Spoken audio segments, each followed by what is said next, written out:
E foi aí que eu me assustei, porque o meu TRI não teve nada a ver com a quantidade de acertos que eu tive na prova do Enem 2024. E você sabendo de tudo isso, você consegue fazer uma prova de uma forma muito mais eficiente. Oi gente, eu sou a Mari Gomes e vou falar com vocês um pouco de um assunto que tá super em alta agora que a gente abriu as notas dos treineiros. Eu, por exemplo, fui treineira esse ano pelo 2º ano consecutivo e fui ver minha nota e me assustei porque eu tinha feito muitos acertos, mas o TRI tinha sido baixíssimo.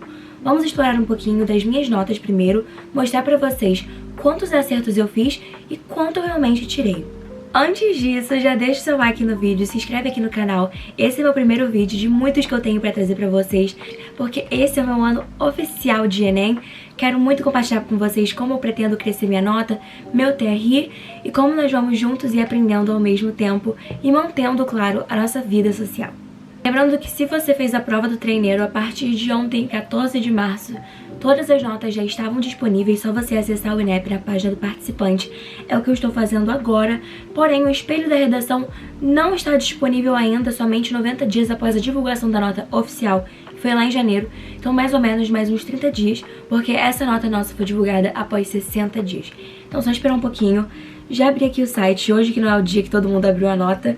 Muito mais fácil de acessar. Foi a minha média, minha pontuação de acertos no Enem 2024. Fazendo no simulador do Sisu, dava um pouco ainda para eu passar na faculdade dos meus sonhos de acordo com o meu curso. Também puxando gancho para as minhas outras redes sociais, TikTok e Instagram, que são esse arroba mesmo. Falo sobre a minha jornada e a faculdade que eu quero. Mas hoje o assunto não sou só eu, gente. O assunto é sobre o que aconteceu com esse TRI, que ficou baixíssimo comparado às notas mais altas. Ano passado, ano retrasado 2023, eu tive uma média de mais ou menos 30 acertos em linguagens. E esse ano eu tive 41 acertos em linguagens. Como assim a minha média ficou 617, sendo que naquele ano ficou 619? Eu tinha acertado mais ou menos 30. Sei que muita gente acha que o TRI é um medidor de notas completamente injusto. Eu mesma, quando eu abri as notas, eu também não fiquei satisfeita por isso. Mas vamos entender e desmembrar um pouco de como funciona a teoria de resposta ao item. A gente pode pensar um pouco nessa injustiça, mas a gente também deve avaliar. Para fazer esse vídeo para vocês, eu fui em algumas pesquisas que não são tão recentes, pesquisas até que são de quando surgiu a teoria de resposta ao item, para entender de como funciona esse mecanismo. O professor do INSPER, Tadeu Pontes, fala como se o TRI fosse uma fita métrica de milímetros. Vamos comparar uma fita métrica de centímetros e de milímetros. A de centímetros, muitas pessoas têm 1,80 de altura, 1,79, muitas pessoas têm a mesma altura. E isso seria a fita métrica de cálculo de outros vestibulares, como por exemplo o UERJ, que calcula pela quantidade de pontos, e entre outras faculdades, porque muitas pessoas recebem a mesma pontuação. Uma fita métrica marcada por apenas milímetros, a gente consegue perceber que mesmo uma pessoa que tenha 1,80, assim como outra, algumas continuam sendo mais altas, e por essa contagem detalhada que não tem na contagem de centímetros. Então, às vezes, eu acerto 45 questões de matemática, outra pessoa pode acertar 45 de matemática, mas as nossas notas não são compatíveis. E isso é o que basicamente o TRI faz. Vamos lá para os 3 critérios que o TRI avalia. Primeiro é a discriminação, ou seja, ele vai perceber a especialidade, o que cada aluno domina.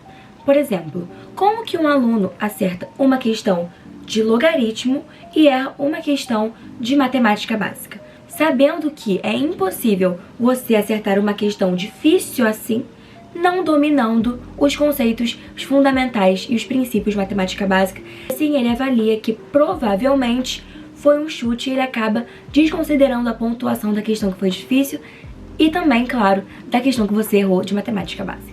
Segundo ponto é a dificuldade. Na prova tem várias questões de matemática básica, então às vezes algumas questões claramente são mais difíceis do que outras. É preferível que você sempre acerte as mais fáceis, sem dúvida alguma. As mais difíceis, eles entendem que você pode não acertar, mas sempre tem essa escala. É importante você filtrar quais são as mais fáceis.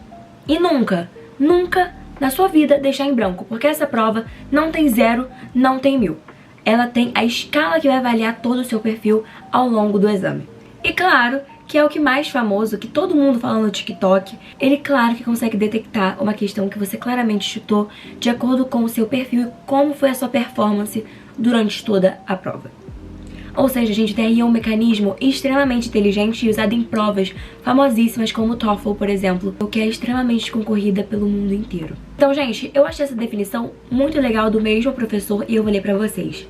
A nota final vai depender do perfil do aluno, seu padrão de respostas dentro da escala onde estão todos os outros alunos, e do perfil da questão que ele acerta, seu grau de dificuldade, calculado a partir do índice de acerto de todos os alunos. Isso foi o que eu basicamente descrevi falando das 3 categorias. Outro fator muito interessante é por que eu acertei 45 questões e não tirei 1000. Isso acontece porque essa nota não retrata somente o desempenho individual de cada aluno, mas sim ele avalia o desempenho do aluno em uma escala de proficiência em comparação a todas as pessoas que fizeram a prova do Enem, ou seja, 1 e 5 ou 7 milhões de alunos todo ano. Isso é porque o 1000 é uma escala infinita, em que a habilidade de uma pessoa nunca é insuperável por outra. Então a gente sempre tem como comparar onde ele consegue ser inferior aos outros ou superior aos outros. Então por isso geralmente as notas ficam entre os 600, os 700. Gente, fiz esse vídeo pra explicar uma dor que eu mesma senti, porque foi quando eu abri ontem a prova como treineira, e eu quis estudar pra entender como faz, como fala sobre.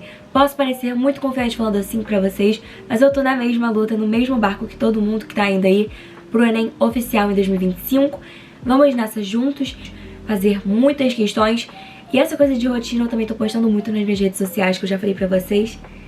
É isso, gente. Um beijo. Espero que vocês tenham gostado desse tipo de conteúdo. Esse é o meu primeiro vídeo no YouTube.